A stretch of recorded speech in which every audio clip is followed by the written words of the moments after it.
1973 সাল, স্বাধীনতার 2 বছর পরের ঘটনা। বাংলাদেশে প্রচন্ড শীত।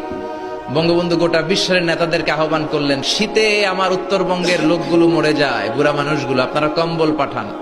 আসতে লাগলো কম্বলের বিমান, কার্গো বিমান ঢাকায় এসে নামতে লাগলো। আসতে আসতে 7.5 কোটি কম্বল আসলো। বঙ্গবন্ধু আফসোস করে বললেন, 7.5 কোটি বাঙালি, 7.5 কোটি কম্বল, আমার কম্বল কই? নিজেই কম্বল পায় নাই। আহা, উনি থাকতেন ধানমন্ডির 32 নম্বর বাসায়। ওনার গ্রাম থেকে ওনার এক ভক্ত ফরমালিন মুক্ত কিছু ফল আর সবজি নিয়ে এসেছে ধানমন্ডির 32 নম্বর বাসায়, বঙ্গবন্ধুরে খাওয়াবে, কিন্তু দারোয়ান ঢুকতে দেয় না। ধানমন্ডির মতো এলাকা, দারোয়ানদেরও আলাদা পাওয়া, ঠিক কিনা? তো দারোয়ান বলে যাওয়া যাবে না। সে বলল, আমি তো দেখা করতে আসি নাই, আমি কিছু ফলমূল নিয়ে এসেছি, আমার নেতা খাবে, খাইলে আমি খুশি। দারোয়ান বলল, তুমি যেতে পারবা না, আমার কাছে দাও।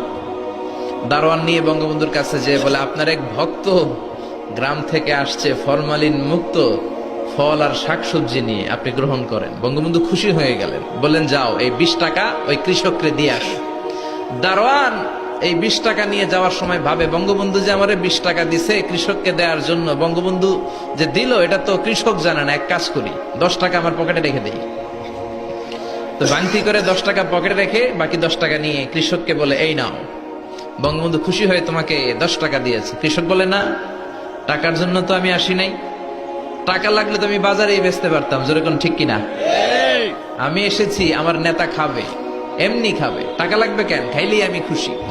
এই টাকা আমি নিতে পারবো না, ফেরত দিয়ে আসো। দারোয়ান কয়, আমিও ফেরত দিতে পারবো না। এই শুরু হলো ঝগড়া। ঝগড়া দেখে বঙ্গবন্ধু 2 তলা থেকে নেমে আসলেন, এসে বললেন, কি হয়েছে? কৃষক বলে, আমার প্রিয় নেতা, আপনি ফল খাবেন এমনি, টাকা দিলেন কেন?